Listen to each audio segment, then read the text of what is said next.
I know you love earning travel rewards and cash back, and that's why you're going to love Rakuten. With Rakuten, you can earn cash back on everything you need to book your dream trip, hotels, flights, rental cars, experiences, and more, while still booking through your favorite travel sites. And don't worry, cash back can be earned on top of earning the credit card points and the hotel and airline loyalty points that matter most to you, depending on how you make your booking. Plus, with Rakuten, you can also earn cash back on groceries and other purchases like electronics, pet supplies, and more. And the best part, you can join today for free and start earning cash back on top of your travel rewards. Go to Rakuten.com or get the app. That's Rakuten, Rakuten. Rakuten, the most rewarding way to shop. This episode is brought to you by TaxAct. Don't do your taxes alone. Join TaxAct's National Admin Night. Admin nights are social gatherings for getting through your to-do list. So get ready for a night of fun, finding deductions, and filing taxes with TaxAct, where you can file your federal and state return for just $49 through April 8. Let's get together and get them over with. Visit taxact.com/admin-night for details. Let's look at this place from another perspective, maybe of potential people who might actually live here. Let's see, yeah? And we started looking at kindergartens and the work-life balance and the nature. The fact that actually most people speak very good English, which is a bonus point because Slovenian is a very hard language. So a lot of things added up, and something in our intuition said, oh my God, this feels so right. Crazy, but right. We kind of fell in love, and we actually decided to start our lives here with one suitcase. This is a crazy story you'll hear at the top of this episode. That's today's guest, Sharon Kaufman. She did indeed leave her home country with her family for a 1-week vacation. They had one suitcase, family of 4, and that was the plan. Typical trip, go back home, except their flight got delayed and they never went back. She still hasn't been back. It's insane. And so we dig into what that was all about, how that happened, and we'll pull out some lessons from that experience. And of course, you'll get this awesome list of the top 7 hidden gems in Ljubljana, Slovenia, a place that I've always wanted to visit, including a tucked away village many travelers just walk right past, which is right inside the capital. Lake Bled, of course, a famous place to visit, but there's a place a short distance away that is much less crowded and perhaps just as beautiful, arguably. Authentic Slovenian food, what to eat, where to find it, the best street art, nightlife, and more. Coming at you right now in this episode. So buckle up, strap in. Thanks for being here, and welcome to the Zero to Travel podcast, my friend.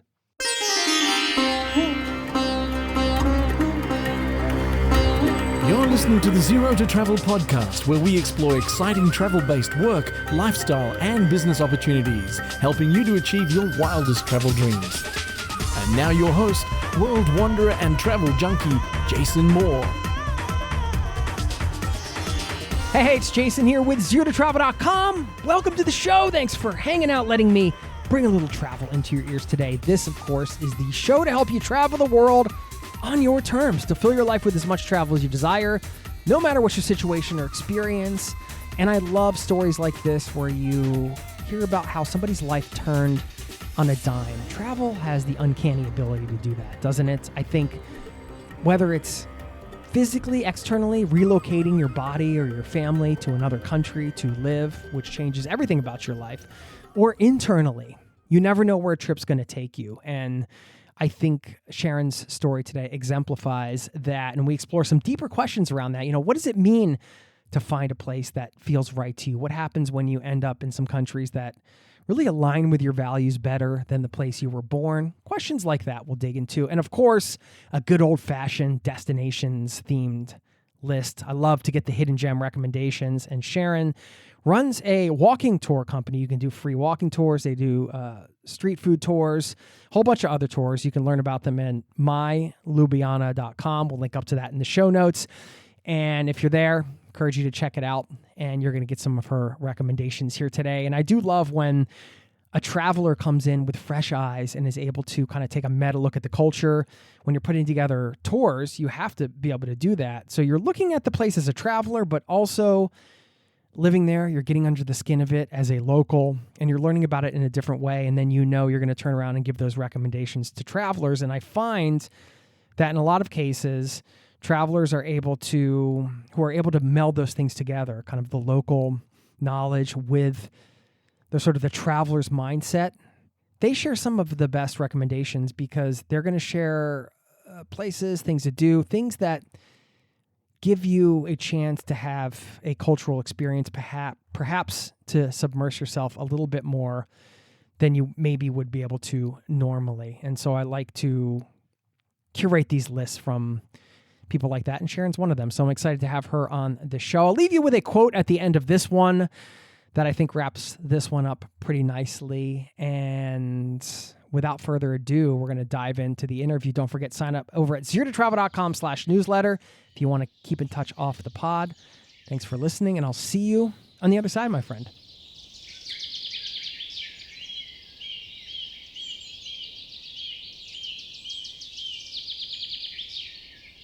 Sharon Kaufman, welcome to the Zero to Travel podcast, my friend. How you doing? I am great. How are you?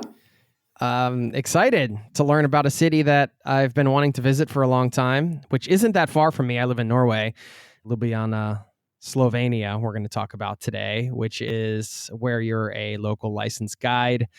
And it seems like you just kind of started this up pretty recently, transitioning out of coaching. Do you want to talk about your journey? Like, how did you end up in Slovenia, and why are you so excited about being there that you're actually starting to take people around and show them the city? Where did you grow up? I grew up in Israel, except a few years I actually lived in Canada. So what brought you to Slovenia, and why did you stick around to the point of, I love this place so much, I'm actually going to build a life around it? Wow, it's a funny story. I love the story. So basically, I came here 2 years ago, but that was kind of a coincidence to actually stay to live here. I'm a mother of two. I have two young girls, 4 and 5.5-year-old. And me, my husband, and the girls, of course, we decided to take 1 week's vacation. Nothing serious. I actually never heard about this place too much before.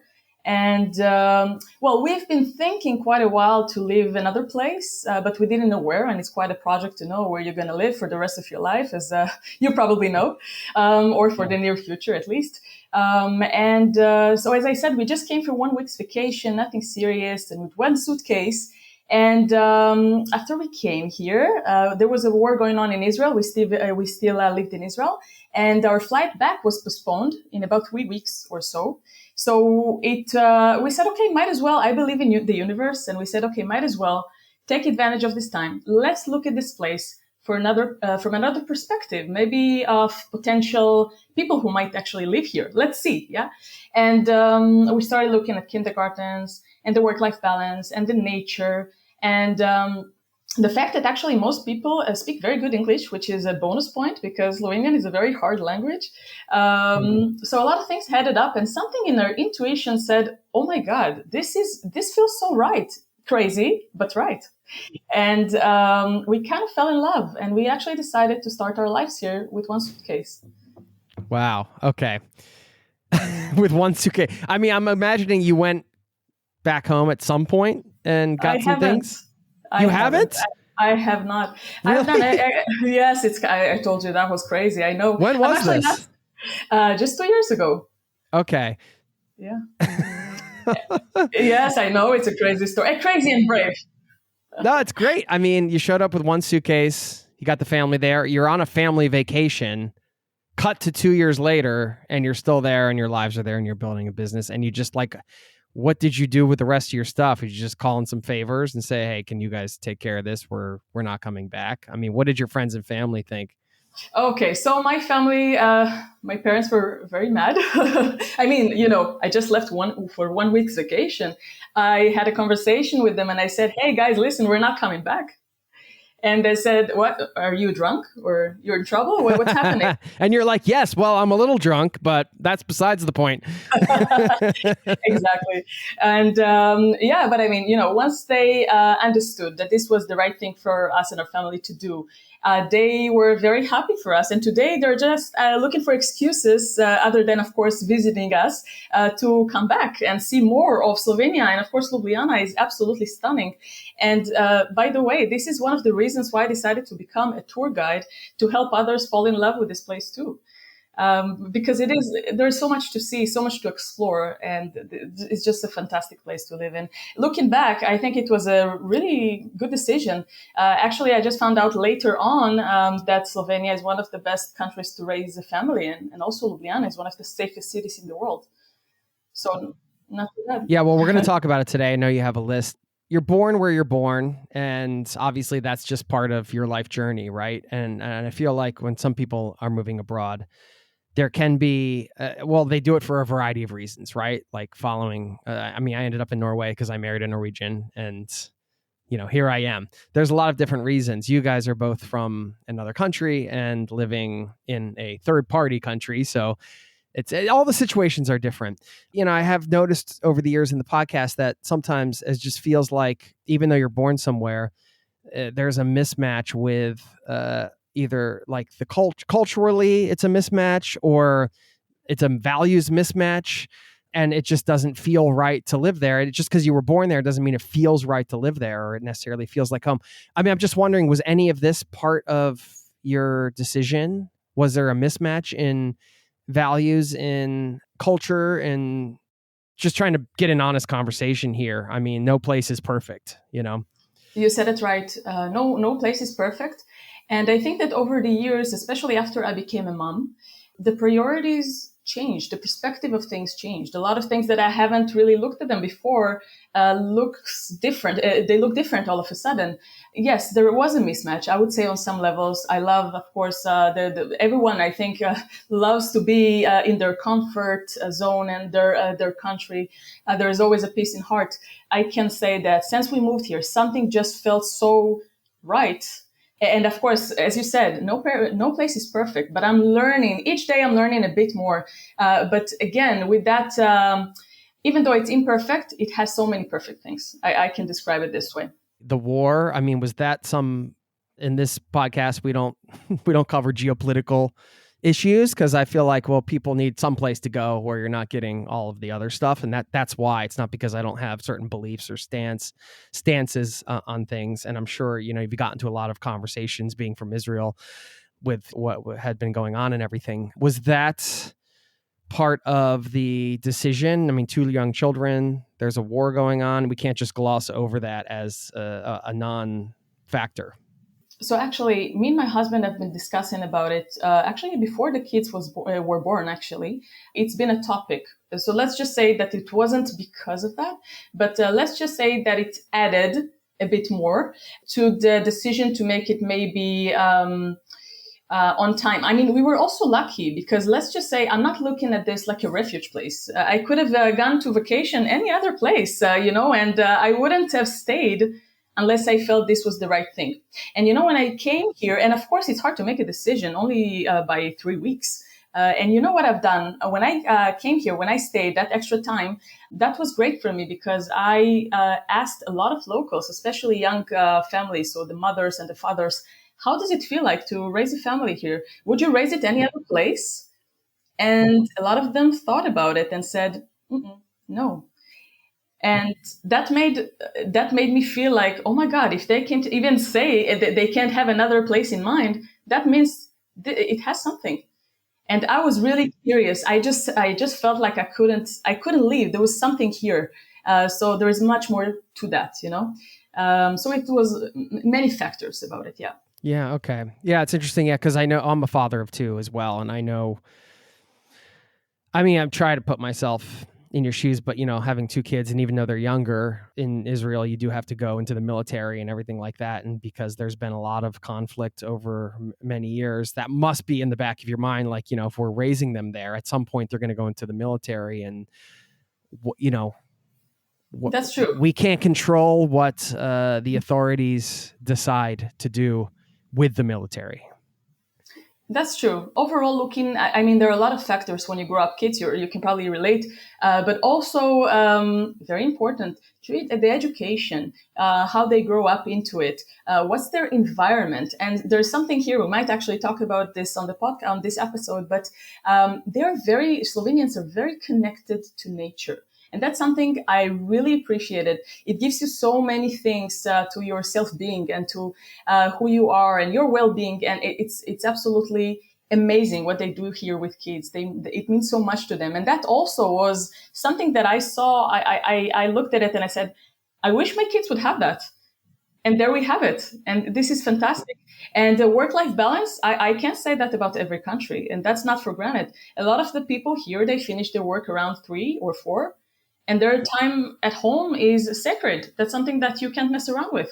You have your family time, and that's very important. So, I mean, there were a lot of bonus points here, and I was like, wow, this is a good place to raise a family in. Yeah, it sounds like very Norwegian in a way, in that way. I've had many guests over the years, and everybody takes a different approach. Just going back to your story of the one suitcase decision, let's call it. You're just like, well, here we are. We have this. How much really do we need? We're just going to move to this country. And you're able to do it logistically in terms of passports and visas and things like that. I'm speaking to the listeners now. Like, this is another question, but I'm just bringing this up because your story is a reminder that there are many different approaches to moving abroad, and sort of the, let's call it the shotgun last minute decision approach isn't for everybody.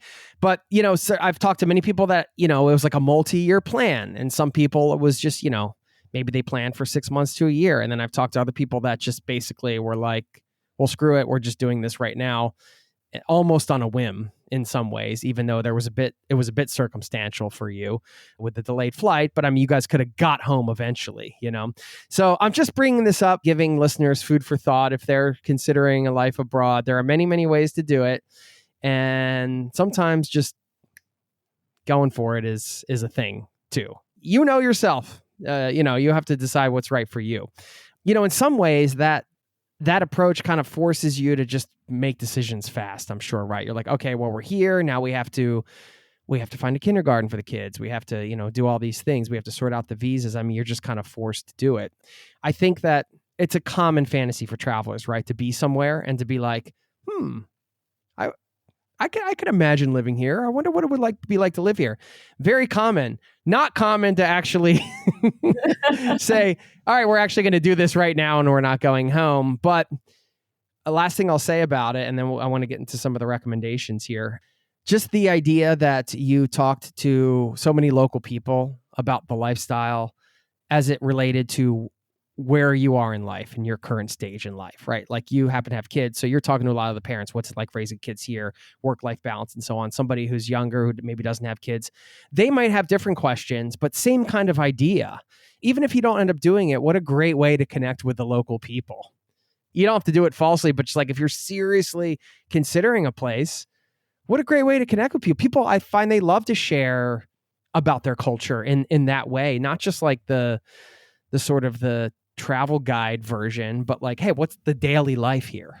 And I will just add to that before we continue on. The main key, my best advice to all travelers who are going abroad that might be considering, if I may say, don't overthink too much. I mean, this is good to plan. Don't get me wrong. What we did is actually extreme, but question and ask the locals, talk to them, see if you relate. And the most important thing is to be connected to what you feel. Don't ignore your intuition. If there is something there, don't ignore it. It means something. So just connect yourself and maybe stay just a bit longer. See how things work, how the daily life is there, and then move on from there. And sometimes that takes you to a whole new level in life. There are a lot of good surprises in life. You went to college, International College of Coaching and Management, and then you were certified life coach. And you've been doing, looks like, a lot of different relationship coaching, life coaching, and so on for almost 7 years. Obviously, all of these conversations and your own personal frameworks, I'm sure, played into this decision and into your decision to start your business in another country, and which we're going to talk about in a minute. I have some questions around that. But from your coaching days, because I was getting a little bit of the coaching there, right? Like, tuning in and all that. And, part of that is sometimes it's hard to follow your own advice, right? Like sometimes it's much easier when you're talking to somebody else and you get a bigger picture without the emotional attachment of their life and you can see a clear path. You just kind of have to help them see it themselves because we're blind sometimes in our own path, but we can clearly sometimes see others. Yeah. What are some of your personal values, personal frameworks that you learned through your coaching that have helped you in what you're doing right now? So I would like to answer exactly about what you just asked me. So meaning that the fact that you're absolutely right, there is some kind of an obstacle when it comes to us. A lot of the times we don't have to actually sometimes be a life coach. I think on some level, we all have that side in us that a friend asks us for an advice or something, and we think about it and we tell them a very good advice. And we say, oh my God, how come we cannot do that with ourselves? And one of the things that are possible to do, I mean, it takes some training, but of course you can do that and try on your own, is to say, okay, you have a situation you have to make a decision about now, and you're not quite sure. Let's just pretend you are a friend. So if you would have that advice for your friend that needed the same thing, what would you tell them? So just pretend you are not yourself for a minute. You are a friend. What would you tell them? What's the advice? And that disattaches you for just a minute from that, oh, it's me. I can't help myself to myself, but you actually can. It's just all psychological. Yeah, if you can take yourself outside of yourself. Exactly. It takes training, but it's absolutely possible. We'll get back to the interview in just a moment. I know you love earning travel rewards and cash back, and that's why you're going to love Rakuten. With Rakuten, you can earn cash back on everything you need to book your dream trip, hotels, flights, rental cars, experiences, and more, while still booking through your favorite travel sites. And don't worry, cash back can be earned on top of earning the credit card points and the hotel and airline loyalty points that matter most to you, depending on how you make your booking. Plus, with Rakuten, you can also earn cash back on groceries and other purchases like electronics, pet supplies, and more. And the best part, you can join today for free and start earning cash back on top of your travel rewards. Go to Rakuten.com or get the app. That's Rakuten, Rakuten. Rakuten, the most rewarding way to shop. This episode is brought to you by Fandango. People say fans are too distracted these days, but the truth is, when a great movie hits the screen, you show up, you stay glued, invested, part of the story. And without fans like you, there'd be no cinema magic, no shared moments. So head to Fandango.com to get tickets, stream, or rent or buy top movies and series. Fandango loves fans. Now, back to the show.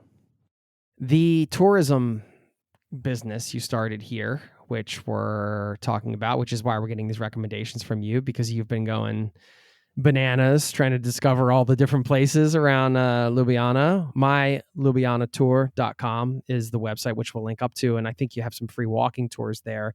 And this is a model, I've talked to some other people that, have free walking tour companies around Europe and different places, even outside of Europe. I don't know if this existed before you started it. I know you offer paid tours as well, so we'll link up to everything. People can check it out. But the free walking tour model is kind of interesting because people can just go for free and then sort of like a tip your guide situation, right?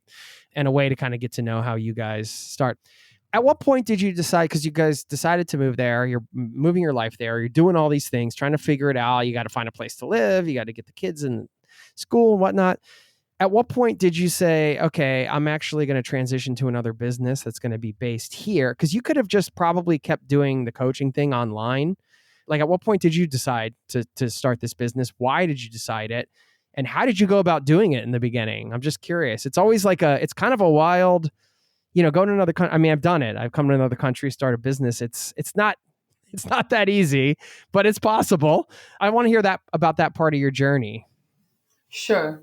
So as you said, we had a lot of projects going, a lot of challenges, I would say, when we just came here, because as we said, it was by chance. It was a kind of thing that just rolled. It wasn't planned ahead. So we had to be very efficient and think, so one project at a time, one challenge at a time, kindergarten, then what are we going to do, and language, and so on and so on. So it's not boring here, let's just say. It keeps getting fun, more fun and more fun. But about your question, I was actually doing, as you said, coaching, and I did it remotely. But as what I do, I try to do this each day, and that's what I teach my girls as well. Wake up every day and ask yourself, are you happy? Are you truly happy with what you're doing? And is there something missing? And what is it if it's missing? Because we have to really connect to ourselves and decide what we can change if needed. I questioned myself. And of course, the thing about it, that any kind of job that I've done in the past, there was a common denominator. I love helping people. And I really love to advise. I love to guide. I love to be there for them. And this is something that I wanted to keep. But I felt the right job for me would not be sitting in an office in front of the computer for a very long time. I miss that human connection and actually being outside and meeting people. That would be ideal for me.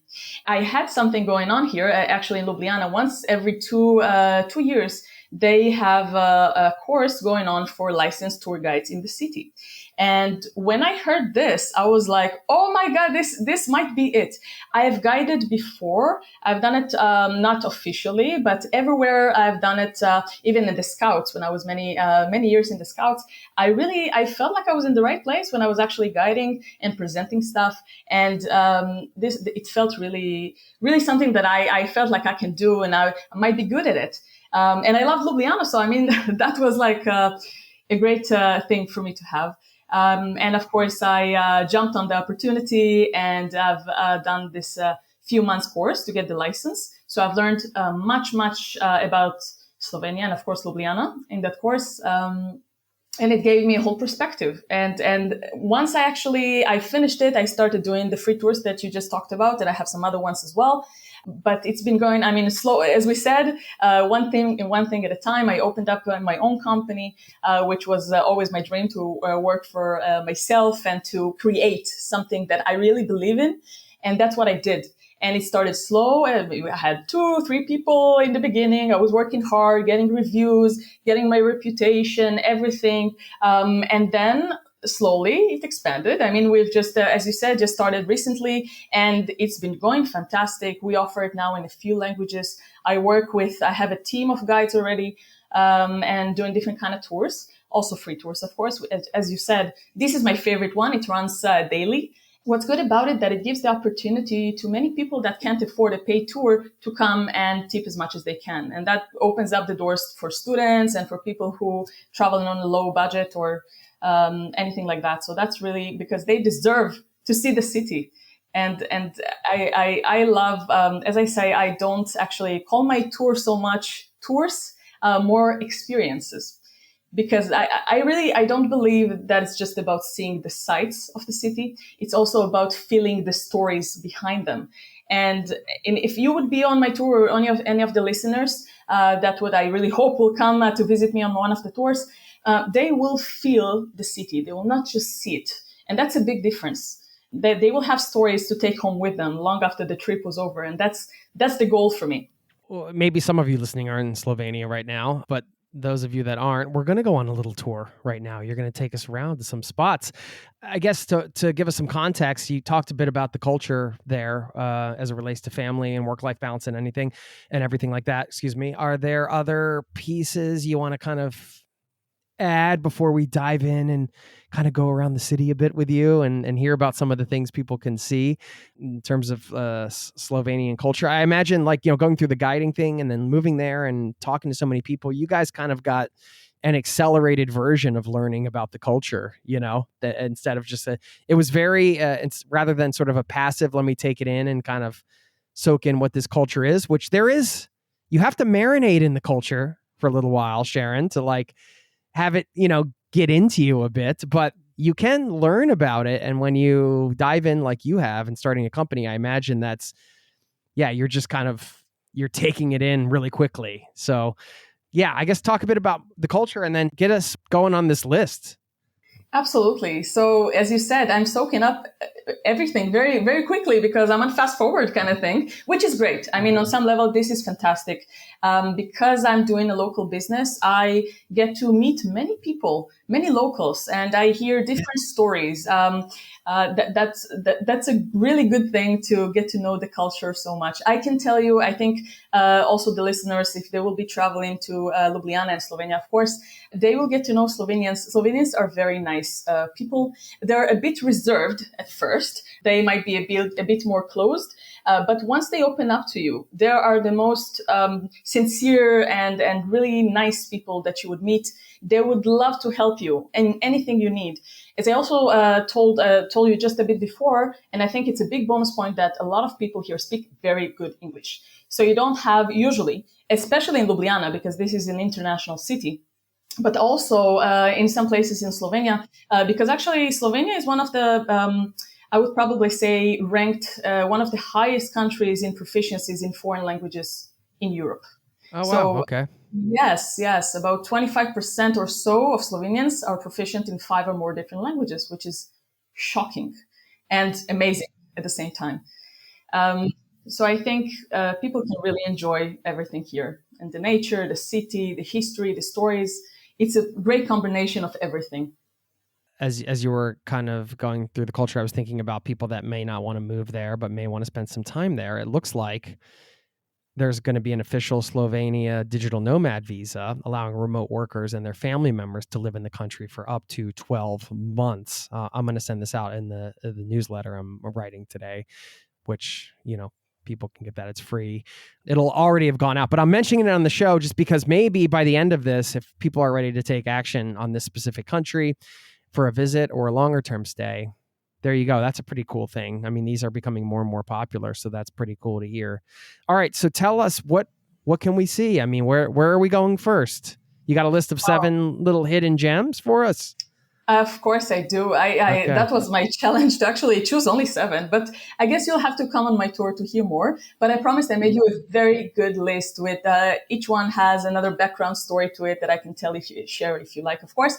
But let's start with my first one. I think this would be a bit of surprise, and that's why I wanted to start with this one first.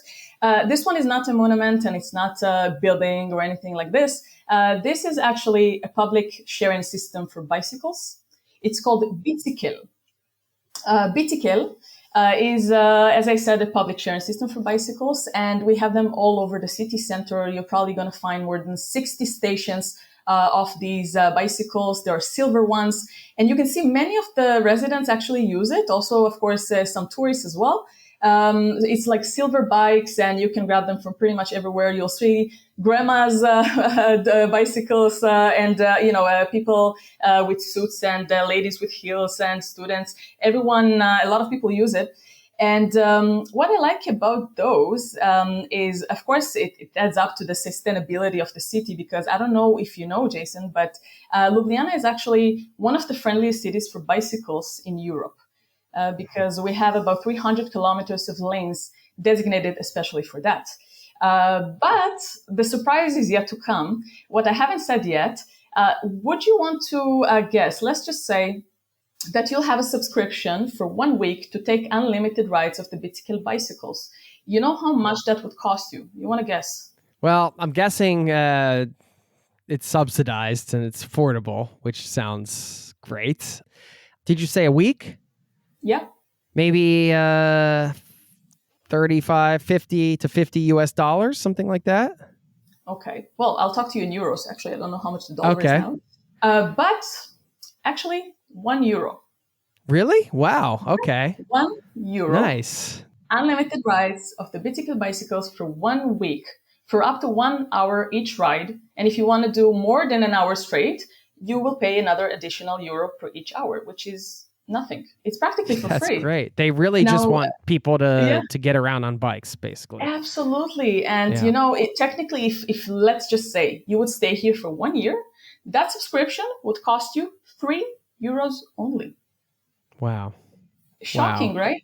Like you can subscribe for a year for €3 or €1 for a week, basically, if you're a visitor or something. Exactly. That's awesome.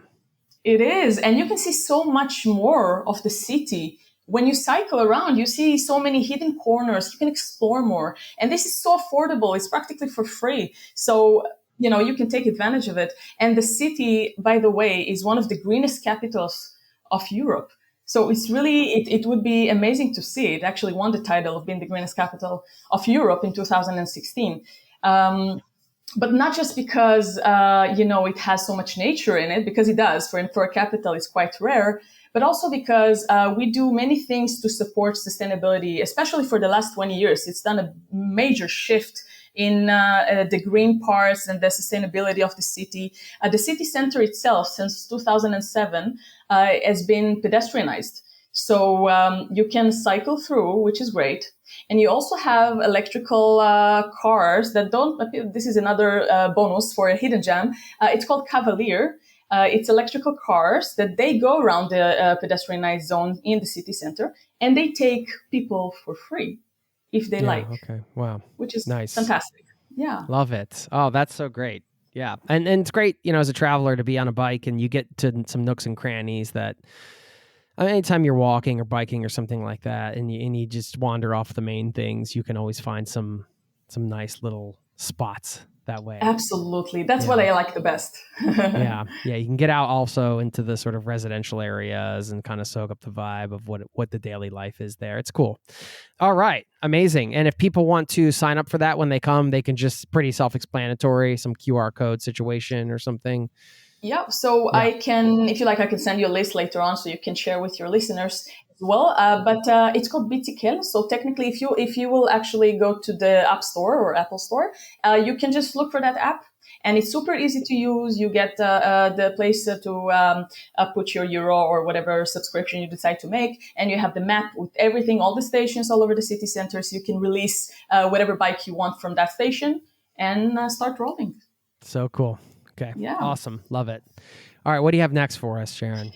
So the next one, I think most people don't know, and that's exactly why I'm sharing it. It's a skyscraper. It's called Nebotichnik. A skyscraper named Nebotichnik. It's on a very main street, very close to the city center itself. And what is so special about it? So first of all, Nebotichnik actually translates to a sky toucher.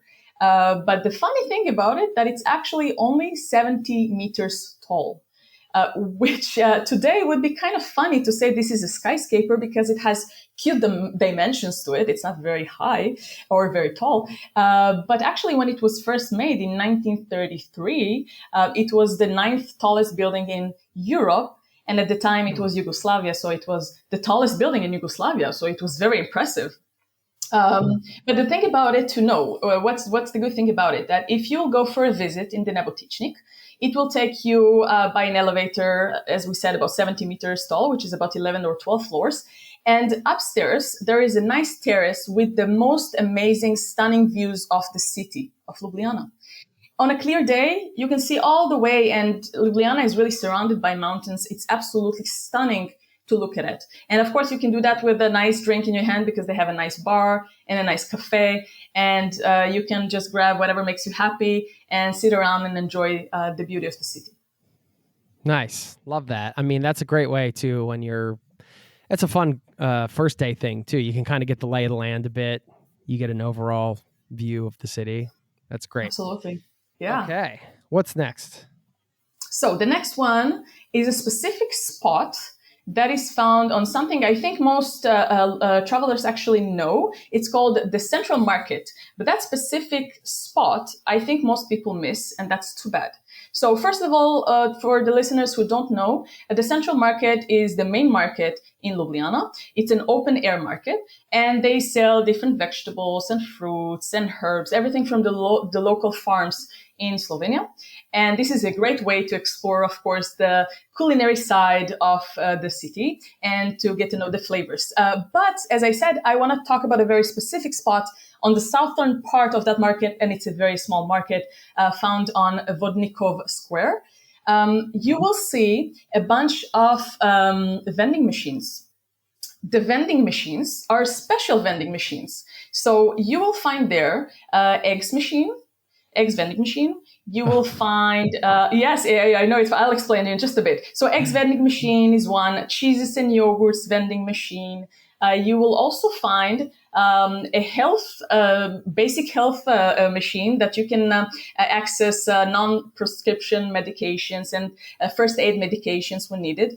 Now, this is all great to know because, first of all, you don't have to stand in line, but it also supports the local producers. So you can access this 24/7. So pretty much all the time, which is great because, for example, on Sundays, everything is closed. And sometimes after 7, things are closed and so on. So that can really be great. Of course, it's a local production. It's absolutely great. But I want to focus on one machine that everybody loves this. And actually, on my tour, I also take you there. But I think today you can actually look at this interesting machine on YouTube. If you look up for that, it's a milk vending machine for raw unpasteurized milk. Okay. So, very different. I love milk. Probably. I love drinking milk. So you have to visit because this is a special milk. And why do I like to tell about this? Because a lot of the people who actually try this milk say it's the tastiest milk they've ever tasted. And Really? I would agree. Yes. Wow. Okay. Is there a chocolate chip cookie machine next to it? Yeah, you might be able to find it. If not, I'm putting one there. That could be a gold mine. Actually, joke aside, we took care of you because really just next to it, and that's what I want to say, this is another bonus hidden gem just beside it, because if you're going to stand in front of the vending machines, on your right side, in the corner, there is a sign that says Pokrita, and Pokrita in Slovenian means covered. This is the covered market, and it's very different from the central market, and most tourists miss this market, and that's too bad, because inside you'll find different homemade cookies, as you asked for it, amazing ones, yes, and cakes, and different yogurts, and cheeses, and hams, and honey, and pastries, and so on. I can go on and on because I love food. So I mean, this is great. So try it once you're there. And it's also very affordable. Half a liter of a milk will cost you around 70 cents. And you get a bottle from there and everything. There's a milk tap with a little door. It opens up for you. It's really cute. And it's a nice experience. You are officially the first guest that came on and recommended a vending machine as a hidden gem. It's a hidden gem. I love it. I absolutely love it. No, I remember being on my first backpacking trip in Europe and was in Spain and stumbled across a beer vending machine. And for me, it was like, this is crazy. What do you mean? They have like a vending machine where you can get beer? And it was a very funny moment. I saw a vending machine recently in Poland when I was traveling there. They had a CBD vending machine. I'm like, that's odd. You saw a few of these actually in Ljubljana. So I mean, this is really the city of the vending machines. But I think it shows something much deeper. It goes into the sustainability of the city, and it really shows you how much they care for it, of course. And it's also very affordable, as you said, because you don't have the middleman in between. You buy it directly. So it's affordable. It's quick. It's easy. It has a very good quality. I've tasted all of the products and they are very good. So I really recommend this as something that you would explore on your own as well. Nice. Yeah. Okay. Love it. We'll get back to the interview in just a moment. Start your day with Quaker Protein Instant Oatmeal. The instant oatmeal ready to help you tackle whatever your day brings. Like wrangling your toddler into their car seat. That was fun. Coaching your 6th graders soccer team. Go girls! And carrying all the groceries in one trip. Whew. Try Quaker Protein Instant Oatmeal, Granola, and Bars. Great taste and a good source of protein. Quaker, bring out the good. Refreshing wild cherry cola meets smooth cream. The treat you deserve. Pepsi Wild Cherry and Cream. Treat yourself. Now, back to the show. All right, what's next? We're at number 4 from my count, and we have some bonus ones in here, of course. Oh, yes, of course. I always have a bonus point for you. Sneak those bonus ones in. We don't mind some bonus recommendations, Sharon. Always. Okay, so the next one is a street. This street is very special. I think it's one of the most unique and mysterious streets we have in the city. It's called Klučani Časka. It's a bit hard to say, but it translates to the Locksmith Street. Why Locksmith? First of all, this alley is very hidden in the town square of the city, meaning the old part of town, and you can easily miss it, and that's too bad. That's why I like to talk about it. So What's special about it? First of all, it's called the Locksmith Street because it has a history behind it. In medieval times, there were a lot of goldsmiths and locksmiths and blacksmiths living there because back in the days, metal work was very important for people to keep their own assets and homes and everything. So this was a very important thing to have. And so that street, as we said, was very important. But when industrialization came in, it was pushed aside. And the purpose of that really faded into history. But the government decided not to let it fade away completely and actually make this specific alley turn into a public art place. Meaning that if you'll go there today, first of all, what you notice in the beginning, there is a sign with a symbol of a key. And that's actually the original sign from the medieval times it was made for the people who couldn't read. So they needed to go there and actually look at the symbol and say, this is the right place, which is great. Now, the first thing you would notice on the ground, on the cobbled floor of this alley, is there are a lot of bronze faces installed there, about 700 bronze faces. It's a beautiful art piece to look at. And each bronze face has a different expression, a distinct one. It could be, some of them are very joyful, some are more angry, and some are laughing. And each one has a very distinct one, a theatrical one, and it's a beautiful thing to look at. Now, these go all over the ground, and it ends up in a hand that is also like a hand statue, that it's actually a water tap as well. So it opens up, unless it's a winter. In winter, it doesn't open up because they close down the water. But once you open it up, if you're there in the summer, it will open up for you. And there is, of course, a meaning behind the faces. I mean, there are many stories to these faces, but what it was, the guy who made it, a Slovenian sculptor, of course, Jakub Begdar, actually wanted to show he was inspired by this poem, that the idea behind this poem that was to show that there are many people in the world, but there are more faces than people because each person has a lot of faces. And then, so you get different faces. But once the water opens up from the hand that I just mentioned, it actually the water flows over the faces to show that with time, human stories fade away as well. Or something like that. But I mean, it's really beautiful. Yeah. Yes, and you can, actually, there are many hidden stuff. If the ones who will go there will see that if they look closer inside, really close to the actual faces, they will find different clues, different numbers, different letters.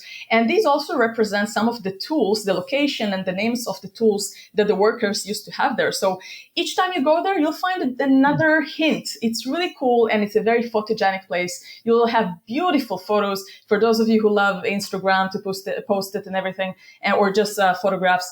They love this place.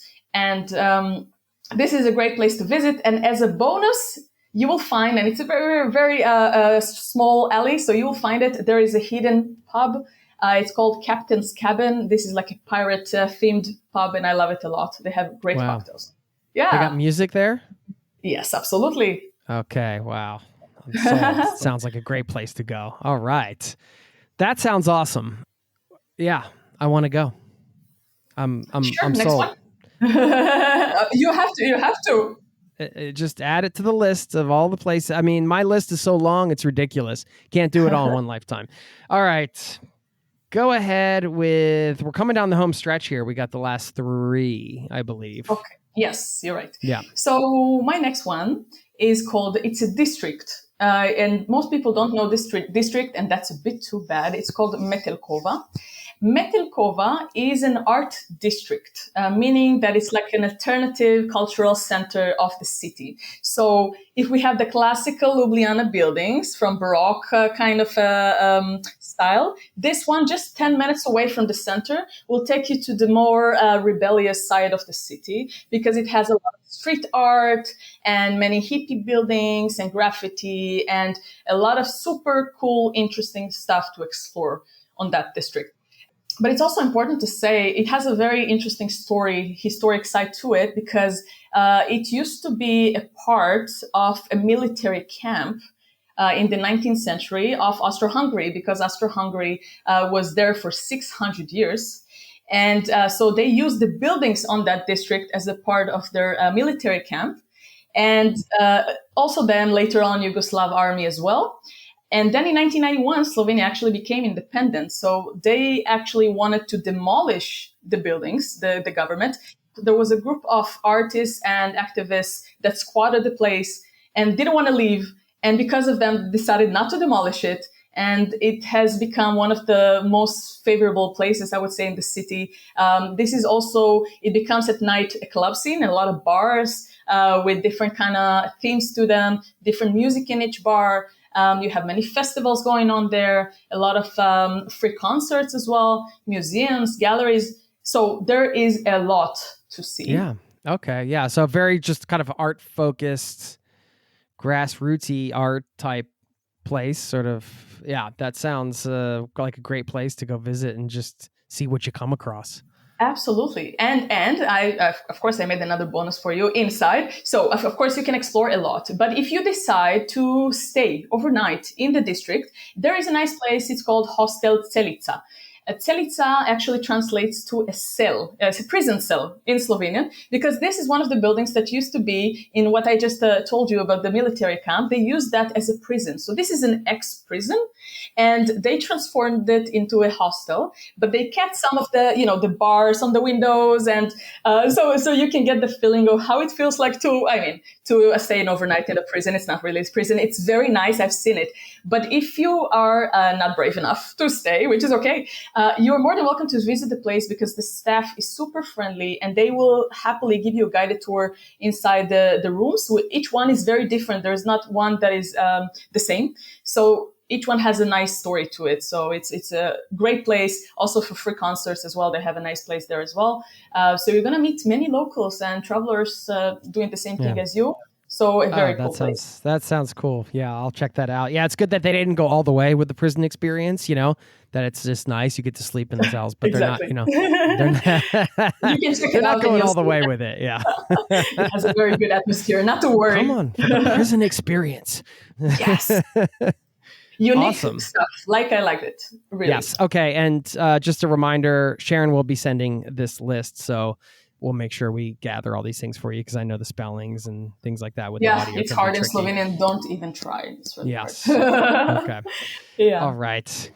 Give us your last two. Okay.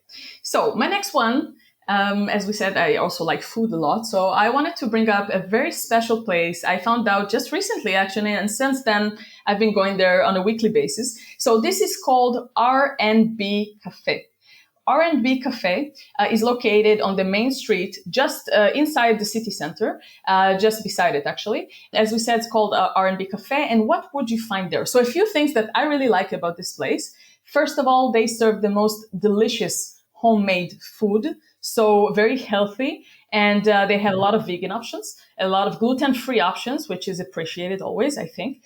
So smoothies and fruit bowls and different kind of pastries that they bake on the spot. But also, as we said, this is a cafe. They actually roast their own coffee beans, and they bring it from all around the world, from different farms around the world. So you'll find different types of coffees. If you are a coffee lover or just a major foodie, this is also a good place for you.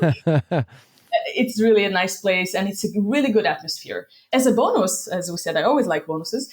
They also would happily, if you need to store your luggage, you can do that there. The staff would be very happy to have your luggage there if you need to. You have a later check-in or whatever is needed for just €5 a day, which is nothing.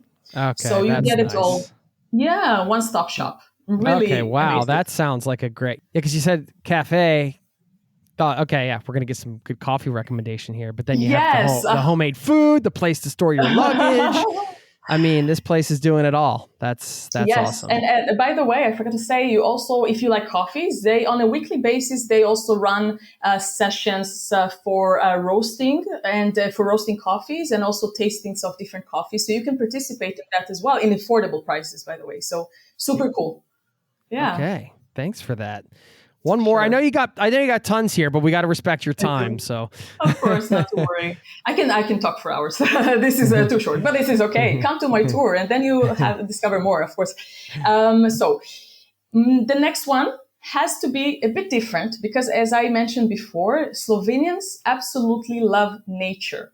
And I would tell you that each Slovenian you would ask would tell you that they have a favorite hill or a favorite mountain, because as I call it, Slovenians like to bike and hike. This is very important. So our next stop is nature. So just about, I would probably say 15 minutes walk from the city center or so, you're going to get into a very nice, to the starting point of climbing to a hill. The hill is called Rožnik. Rožnik is located very near Tivoli Park, which is the largest park we have in Ljubljana. Now, this is a very easy hiking, so you don't have to have special shoes, just bring comfortable ones, obviously. And there are a lot of trails to go up, so you can either decide to go for half an hour trail or an hour and a half. It depends which one you pick, and there are many to pick from. I usually like the one, because I'm doing it with my girls, as I said, they're still young. So we go for the half an hour or so hike. It's about, I think, 1.5 kilometers or so, about 400 meters up. This is the end of the hill, and it will take you, as I said, around 30 or 40 minutes, depends on the pace. But the good thing about it, you can pretty much do it in every season. If you go in the winter, it's beautiful with the snow. If you go later on, it's a very shaded because it's inside a forest. So it's not hot. It has a lot of shade, and it's a really cool spot. Now, as you keep going up, at the top, you will have to be rewarded for all your, walking and climbing. So at the top, there is a really nice restaurant. So right there, you can find the most authentic foods. I can of course recommend a few, but there's also a church that's sometimes open that you can actually go inside if you're interested, of course. But I really recommend to try as a dessert the flancat. Flancat are like donuts, but they're of course Slovenian style, so you have to try them to understand. But also, if you're in the winter especially, you can enjoy a very nice stew. Two that are very good. One is called jota. This is a sauerkraut soup, and the other one is called the ricet. This is a barley soup, and they're both fantastic. Even in the summer, Slovenians eat them all year long, and they're fantastic. There's also the carniolan sausage for those of who you like meat would enjoy this kind of thing to try. There are many options. All of them are very good. I've tried a few dishes, but the most beautiful thing to know that you eat it or you drink just a beer or whatever makes you happy, and you see all of the views around you from the top of the hill, and it's amazing. And you also have a playground if you're coming with kids. I don't know who there is listening with kids, but this is something to also mention maybe. That's great. Yeah, it's nice to be able to take a walk like that and then be able to vary the distances depending on your, fitness level, situation, whatever, and then also have the option to, playgrounds, restaurant on top, all that sort of thing. That's great. And those dishes you recommended, are they, because I was going to ask you about like, what are the 1 or 2 or 3 things like you have to try if you're there? Were those the ones, not necessarily at that restaurant, but just anywhere in the city, those dishes you highlighted, are they, because you do food tours as well. I mean, yeah. Were there any other food-related things you want to add? I have too many. I mean, okay. Of course. Of course, yes. To your question, I would really recommend those dishes. There are many, many more, and it depends on the preference. And of course, on the food tour, we usually ask for a preference, and then I tailor, especially to what people like. But the stews are very delicious. Either at that spot, there are some other ones there's another one called klobasanna. It would be also on the list, not to worry. It's inside the center. But this is also a very good place for all of those dishes that I just said. Jota, ricet, and that sausage that we were talking about. This is a fantastic place. This is also a hidden gem, but I didn't have enough, hidden gems to talk about. So there is another one for you guys. This is a very good thing to try. But just to mention, on the tour, I do food tours. I also do street food tours because I really like to try as many flavors, and that's exactly what we do on the tour. Just to also mention, that's quite important. Also on the free tours, one of the things that I combined into is some of the flavors of the city. So we're just going to try a few samples, but that's also included in the free tour. So I can't ignore it. As I said, I'm a major foodie. I really think this is a part of the experience, and people, as I said, like to feel the city, and this gives them the feel of the city. Exactly that. That's what they get. Love your passion, Sharon. Last question, the seasons. You mentioned the seasons. Oh, this is a nice hike in all seasons, which made me kind of think, well, what are some of the best times of year to visit? Okay, so it depends what you like. I'll probably say, I mean, when people come here for ski, that also happens, then of course winter would be a good time for you. But unless you don't want to come in Christmas time, which is, by the way, now you're going to see, especially in Ljubljana, so many of the markets. There is a nice market in the city center going on from the end of November until the beginning of January. We are now setting up for that. I'm also going to start doing the markets as well as a tour because people ask for it. But after January, usually February is a bit cold, and I would probably say if you want to come for the hotter days, I would go somewhere between April or so, May. June would be great. July and August are also great, but there are a lot of tourists here, so you should keep that in mind. These are the really, really high season. And then again, September is absolutely fantastic to come. September, even October is not too cold yet. November is getting cold. Okay. Last question. Your favorite day trip if we're going to get out of the city and go somewhere? Oh, I have so many. Okay. So Slovenia is mostly about nature and is one of the most diverse terrain countries in the world. So pretty much you're going to see so much, and it depends on your preferences. A lot of people they visit a place called Bled. Bled Lake is something that most likely everybody knows. But I would also recommend not to pass another point that is just 20 minutes drive from Bled. This is called the Bohin. A lot of people don't know it. So this is another lake. It's very different than the Bled Lake. Not, of course, they're both beautiful. But I think this one, Bohin, most people don't know. And that's too bad. It's absolutely stunning. So don't pass on that. Of course, I also would recommend if you're coming in the warmer months, go visit the coast. The coast, meaning Piran, is a city on the coast. It's very beautiful. Next to it, there is Portroj as well, which is also a nice place to visit. These are on the coast, so you'll have the nice beaches there.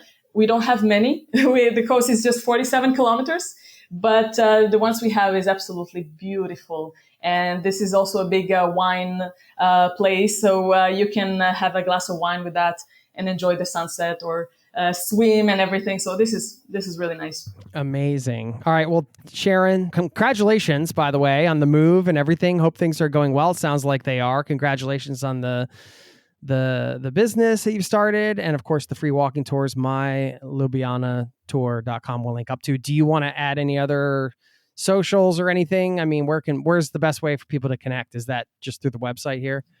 Okay, so great question, and thank you for asking. So if we're talking about the free tour, the tip-based tour that you're interested in, you can find it, of course, on my website. But also, I participate in the other international platforms for free tours, meaning freetour.com and Gurwalk. You can find me there for the free tours. But I think it's also worth visiting my website because I worked really hard on a blog that will share lots of good information with you guys, a lot of more good information.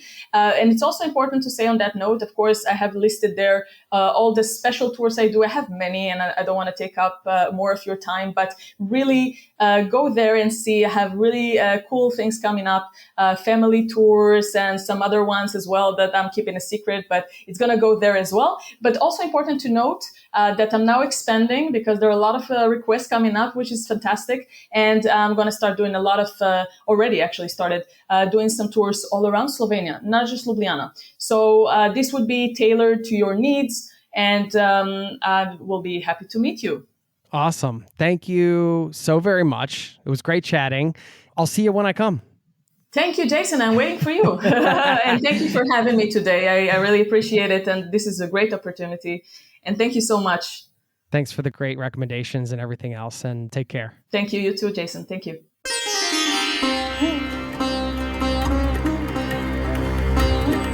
There you have it. Thanks to Sharon Kaufman for stopping by the show. We'll leave all those links in the show notes. And I'm going to leave you with a quote right now from Mary Shelley, who said, "The beginning is always today. The beginning is always today." It's easy to lose sight of that in the day-to-day life thing, isn't it? And I think that's a nice way to wrap this one up because, I mean, I heard Sharon's story going back to the beginning, just showing up for a trip, and next thing you know, you're sort of reinventing your life. And that can sometimes it can take a long time to reinvent or perhaps invent a part of your life or your entire life, sometimes that's a real long process and a real struggle. Other times, for other aspects of your life, maybe it can take place in a day or a week. That's always fascinating to me. I've heard so many stories through this podcast, through conversations. And, if it's a shorter time, it doesn't mean that it's not a struggle or there aren't struggles associated with that. It's just I really find the topics of transition, of change, of perhaps reinvention, perhaps getting unstuck in some aspect of life, making a decision that needs to be made, getting off the fence about something, all of these things that make up our life, all of these, micro decisions and macro decisions. In this case, moving to another country, maybe a bit more of a macro decision, but we're always making these micro decisions as well. And just some food for thought there from Mary Shelley. The beginning is always today. So take that with whatever that means for you right now. And thanks for listening today. Thanks for being a part of this community. Don't forget, you can sign up over at zerototravel.com/newsletter to keep in touch off the pod. And I'll see you next time. Peace and love to you and yours. Cheers. This podcast has been brought to you by zerototravel.com. Ideas and advice to make your travel dreams a reality.